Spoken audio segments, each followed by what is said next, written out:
Hi, friends. Thank you for joining us on Food for Thought. This is a ministry out of Christ Episcopal Church, and my name is Sunil Chandy. I'm the priest and rector at Christ Episcopal Church in Westerly, Rhode Island, and I want to thank you for being with us today. This is going to be another pre-recorded session, but it is a session I think that you'll enjoy as well.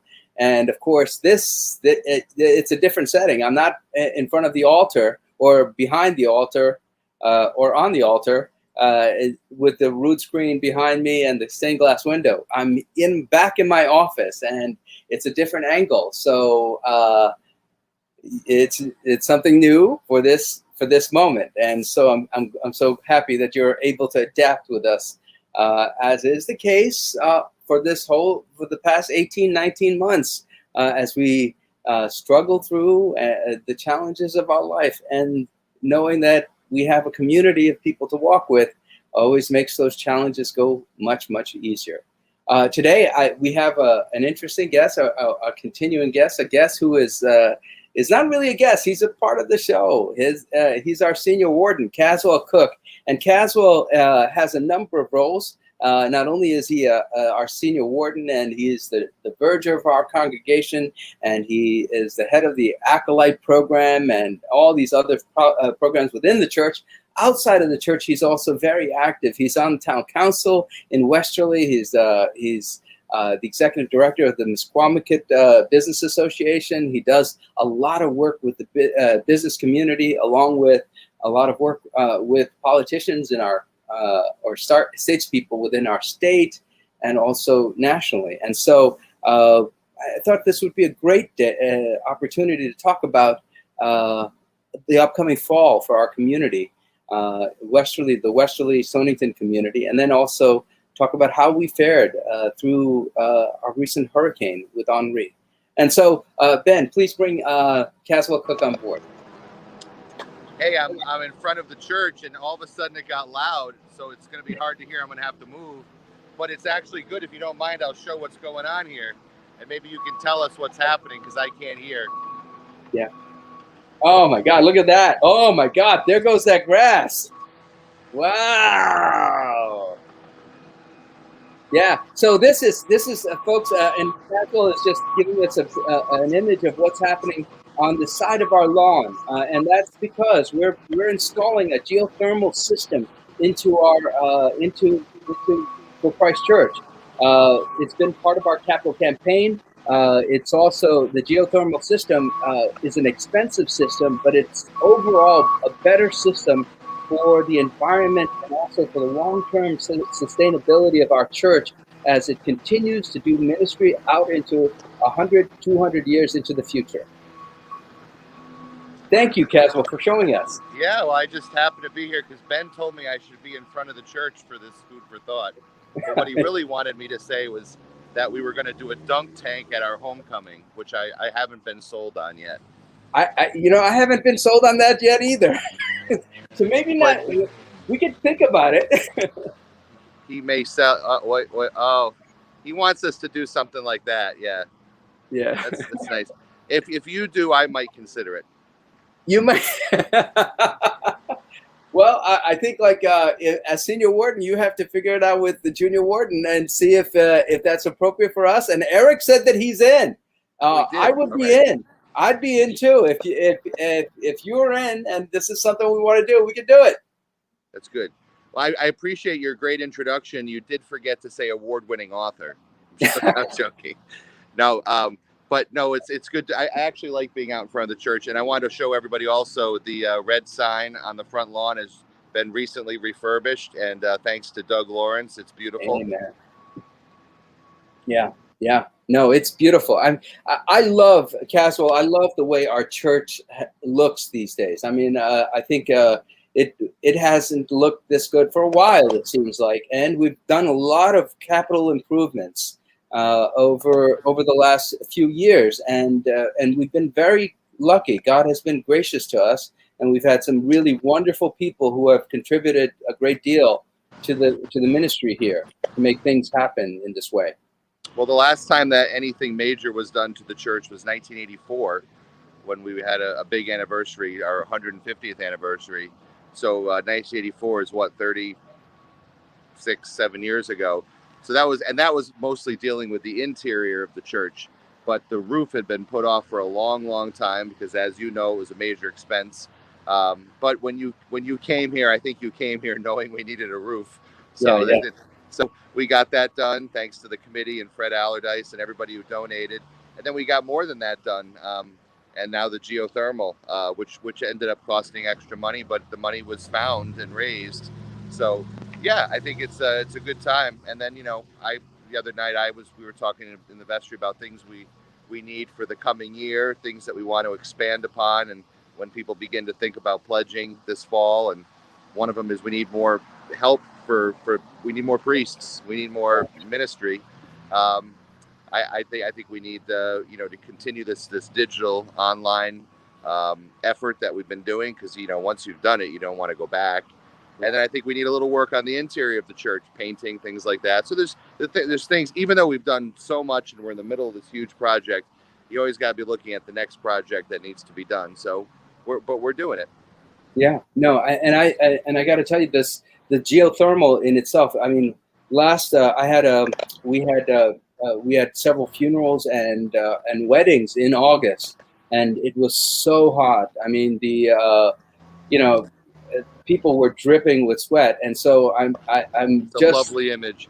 Yeah, I know. I didn't mean to say it that way, but they were, in actuality, even though the service was very beautiful and the services were, everyone commented how they felt the presence of God in those services, but you could still feel that there was, the heat in our church sanctuary is amazing when especially in the midst of summer. And so I think next year we'll have, like, our air conditioning will be in place by October, November, and then we'll have the geothermal system that hooked up with that air conditioning. Now we're really hoping to reopen in a comfortable way, and we'll be able to, even next summer, be available for many more weddings and funerals. We'll be one of the few places in this community that has air conditioning for the sanctuary, and that's a good thing for us, I think. I agree. It's going to be great. We've been 100 and whatever since 1834 with no air conditioning, so it's time. It's time. It's time. Now more than ever. Yeah. And and so this coming, Caswell, I got to tell you, every time I'm here all week, folks. I'm here. Actually, I'm here for life. Yeah, that's right. And I love talking to you. Every time I talk to you, I get always very encouraged and enthusiastic, because you're can-do type of person, and I think I resonate with that type of personality, and I resonate with many different people. But I think sometimes we need to help people move along and move forward. And I think one of the things that we have in our vestry is all of us have really always looked at, especially during these past 18 months, 19 months, to keep moving forward, and not being scared to engage with the world. And so this coming fall, we're going to continue to move forward. And so maybe we could talk a little bit about what's happening in our church, and then maybe we could go a little bit more about what's happening in the community too, about it as we all move forward. Well, I mean, I think it's time for people to come back to church. I know people were scared, and we certainly didn't have church for the longest time, with the exception of online. But we're back in person. We've been in person for quite a while now. We're back. The choir's back. The service is back. It's time. And if you haven't come yet, come. And we're having a big homecoming service on Sunday, September 12th, which is the day after Summer Pops in the park, and all of that's happening. And of course, the remembrance of 9/11, which we're doing in a remembrance downtown for that. And I'm sure that'll be in our part of our service on the Sunday. But it's a homecoming service. We welcome back people that have been away. We welcome back our people that have just been on vacation, or because Episcopalians, we don't go to church in the summer. A little joke, but it's kind of true. So September's like kind of the call. All right, guys, back to school time. And then we're going to sign people up for Sunday school, for youth group. I'm signing up people that want to be acolytes, age 8 and up. So it's a great time to decide what you might want to do for the coming year. We're going to have a special guest, Della Wagger-Wells, who was our seminarian here a couple years ago, and she's great. And she has a church in Newport now, but she's agreed to come and be our speaker that day, our preacher. And then on the front lawn of the church, where there's no geothermal, we're going to have a bouncy house, and we're going to have a food truck, and we're going to have some music by Ryan Piccolo, who's a great saxophone player. So it's just going to be one of those days where, things are very nice. So that's September 12th. There'll be one service that day at 10 o'clock. We're going to go back to our fall schedule of 8 and 10 on Sunday mornings instead of 9, and possibly a dunking booth, Ben. I'm not sure if maybe we don't have room for it, but we'll try to find it. Yeah. Why don't you get in the dunking booth, Ben? I'll pay for that too. So that's September 12th, and then we'll hit the ground running. We've got a lot of different things coming up during the fall, different events, and we're going to be going back to kind of our format of expanding our services and different forms of our service and things like that. So yeah, it's time to put September 12th down as the date to come back to Christ Church. I mean, you can come back this weekend too, but September 12th is Homecoming Sunday. Yeah, I think it's going to be a thank you for that support there, Caswell, because I think you're right. I mean, people should, and people should come back into church as they feel able and feel safe and comfortable with this. But there's also the option that I think that's very important to make note of, and one that helps us as we think about stewardship is this option of online. We're still having our services or online, and it's transmitting all over the world, and people watch us and participate that way. And so that's an important thing that we continue to do. And by the way, I think I've been talking to many different people on the national Episcopal level, and they are really impressed with what we're doing with our work here online, with Food for Thought, with our Compline services, our morning prayer services, the ways we engage our community. I think that's so very important, and people are noticing. Well, you can measure the success by the numbers. I mean, Yeah. when you have a church service, you can see who's in the pews, so you know how many people are there. But you can also do that online. You can tell who's just scrolling by and saying hi for a second. But there's quite a group of people that actually stay and watch the service, most especially during the sermon, and that's the highest viewership is usually during the sermon. Obviously, because that's different every week, and it's something that they can relate to for the week. But the numbers are there, and they're showing that people like it, and then they also like our Compline service that Father Eric does quite a bit. You do it too. But there's really good numbers for that, as far as people watching steadily through the service. So the online thing, it works. It's not. It's an enhancement to what we do in person. I don't want to say it's a substitute, but Right. think about the people that don't live in Westerly anymore that love Christ Church. They can still come to Christ Church. They never would have had access before. They might have gotten in the mail the Cornerstone once a month back in the old days, but now they can actually watch what's happening in their home church, even if they live in Idaho. So that's a cool thing. Right. And I think also the other thing is that we're trying to figure out a way. That's our next step to interact with those people who are distant and far away.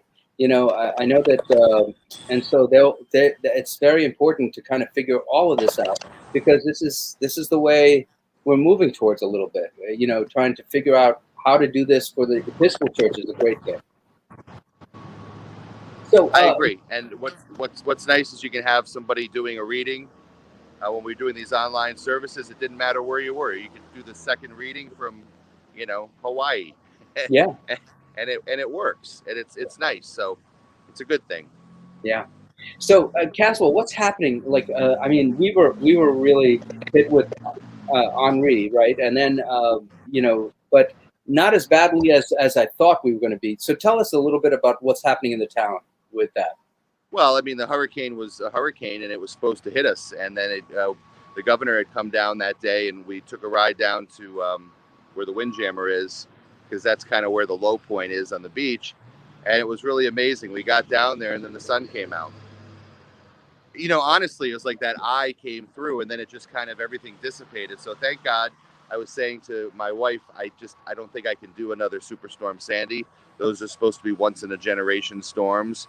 And, but the one thing I'll say about, and someone else asked me, I think I was talking to NPR the other day, after Superstorm Sandy, a lot of places went a little bit mobile. So like the Andrea was a hotel. They lost the hotel. They put up a big tent. Well, they were able to take the tent down the day before the storm, put the tent up the day after the storm. They missed a couple of days, but they're back in business. Sam's Snack Bar used to be a building. It was wiped out in Sandy. Now it's a trailer. They pulled it out for the storm and put it back the next day. And then a lot of people that live along the shore took advantage of FEMA grants that came from the federal government over the last few years to raise their houses higher.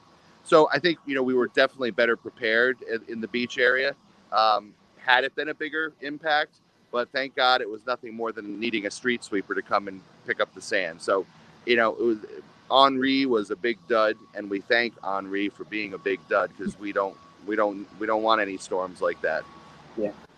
You bring up a really wonderful point. I mean, the thing is, sometimes we lament. We kind of cry about all the challenges we have, right? And I'm not saying that we want those challenges, but in the midst of those challenges, what I think is that what I believe, and I know you believe the same thing, God is there, and God helps us to see that we can deal with the challenges and we can learn from it, And so,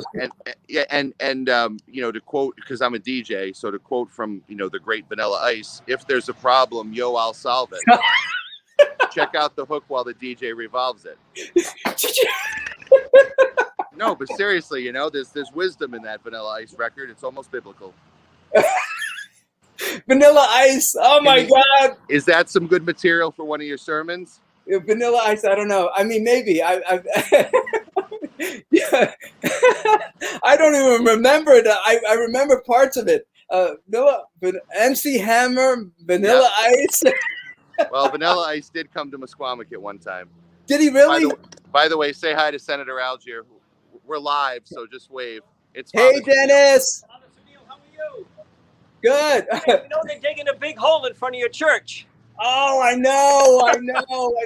I mean, I heard it's for special parking for Caswell. Yeah. No, that's for you. That's for you, Dennis. Yeah, really. Nice to see you, Father, as always. My good neighbors at Christ Church. Yeah, no, thank you, Dennis. You never know who's going to walk by, right? Yeah, I know. I can say. Hey, so let me ask you a question about the fall for the business community. What do you any thoughts about that? About people engaging? Well, I think hopefully things are going to get back to normal. I mean, you got this Delta variant, so then you never know from one week to the next if you need a mask here or there. Now we see that the theaters in Rhode Island are going to request vaccine cards. So there's problems with all that. I mean, it's not 100% normal, but I think in Westerly we're really fortunate that the United Theater's here. I mean, that's a huge thing. I mean, and think about what's going on now in downtown. You got the United Theater now because of that place on the end that used to be China Village back way before your time here, but when it was Senior Flacco's, maybe you remember that. On the end, that's going to be now revitalized and become a place. Mm-hmm. And then where the Twisted Vine used to be is now going to get revived and be a place. So I think when you have a person like Mr. Royce who puts money into the community and does really nice things like the Ocean House or the skating rink or the United Theater, it attracts other businesses and it makes the whole area successful. So I'm excited about what's going on in downtown. Summer Pops didn't happen in June because of COVID. So now it's going to be happening in the fall. I guess it's Fall Pops. So we'll be welcoming 15,000 of our closest friends to the park across the street on September 11th. We've got our Fall Fest in Musquamac on September 17, 18, 19. We have the race that Neil from our church, Neil Trewell, is putting on down at the beach, which I know we're going to have a lot more details about. And I was speaking to Christy, and she said that we're going to be really starting to push that this coming week. So yeah, there's a lot of things that we do in the fall that are fun here in Westerly. The Columbus Day Parade, there's all kinds of things going on. So I think it's going to be good, and it's good for business, and we'll see what happens. Yeah, no, I love it. I love it. And I also love you as a senior warden, Caswell. I think you're doing a great job. And I think our junior warden, Sarah, is doing a great job. And of course, our vestry is an amazing group of people. We've been blessed for the 7 years I've been here. We've been blessed with great leadership. And that has been the example throughout the history of Christ Church. And so I just thank God for you. Well, I didn't know if I was old enough to be a senior warden. Then I guess I realized I was. You are old enough, which is scary. No, it's not because we got senior wardens are supposed to be old. No, what? No, wise. That's what the reason. That's what the thing. Not old. That's what and wisdom is something that happens every time. And we've got. And listen, you are old compared to the youngest person we have on our vestry, Valerie Knowles, who is just 19 years old. 19 years old, and yeah, we're both old in some ways, but in some ways we're still young. That's true. We can get the digging has stopped for a moment, so I can give you a little bit more of a view of what they accomplished before lunch here. Sure. Yeah. So we're supposed to. I think we should have like an interview with the guy who's the construction person who's doing this with us. But I think we're supposed to have 15 wells out here, and then it's going to be. And then of course after that construction is done, after the wells are being put in, we'll have the grass back, and we'll have it looking very beautiful again. That's how we do it here, but it's going to be nice to have this done. It's great to see you push this since you were here day one, and it wasn't easy to get everyone to agree since 1834 that we needed electricity. It must have been hard to convince people around the turn of the century that we needed electricity. Like, we've used candles, we're fine, but to convince them that we need air conditioning, and you did, and then the people stepped up and they did it. Yeah, no, I think we all did it together, and it was a beautiful thing. And I think at the end of the day, it's going to help our church continue to grow and connect people to God, which is the key to all of this. Caswell, I want to again thank you, and I think we're about to end our program. And just be safe, and we'll see you on Sunday. All right, thank you. All right, bye. Bye, folks. Again, I love our leadership at Christ Church. It's an amazing. Caswell Cooke is our senior warden. Sarah Starkweather is our junior warden. And then we have a great executive team. And then, of course, a great vestry. And so I encourage you to reach out to them. They are good people and God-fearing people who believe in the model of Jesus Christ and work towards the kingdom of God. And so I give thanks to God for those folks and for you. And so our time now is ending. And so what we usually do is at the ending of our show, we say a prayer. And this is a prayer adapted from one written by Bishop Thomas Brown of Maine. And it deals specifically with the coronavirus situation. The Lord be with you. Let us pray. Jesus Christ, you traveled through towns and villages, curing every disease and illness. At your command, the sick were made well. Come to our aid now in the midst of the global spread of the coronavirus. Heal those who are sick with the virus. May they regain their strength and health through quality medical care. Heal us from our fear, which prevents nations from working together and neighbors from helping one another. Be present with those in authority who are making hard decisions. Support the medical professionals, emergency responders, counselors, and caregivers. We ask this all in your name, Jesus. Amen. Just before we go, and let us say together the Lord's Prayer. Our Father, who art in heaven, hallowed be thy name. Thy kingdom come, thy will be done, on earth as it is in heaven. Give us this day our daily bread. Forgive us our trespasses, as we forgive those who trespass against us. And lead us not into temptation, but deliver us from evil. For thine is the kingdom and the power and the glory, forever and ever. Amen. Before we go, just a shout out. We probably want to have Bishop Thomas Brown here one day to be a guest on Food for Thought. We also are looking forward to the presiding bishop, Bishop Michael, to come and join us one day, Bishop Michael Curry. And if the Dwayne The Rock Johnson is available to talk to a priest from the Episcopal Church, it would be great. But I'll just shout outs to all of those folks. Anyway, God bless you. Thank you for all that you do and your ministry. And I hope that we'll see you in church or online.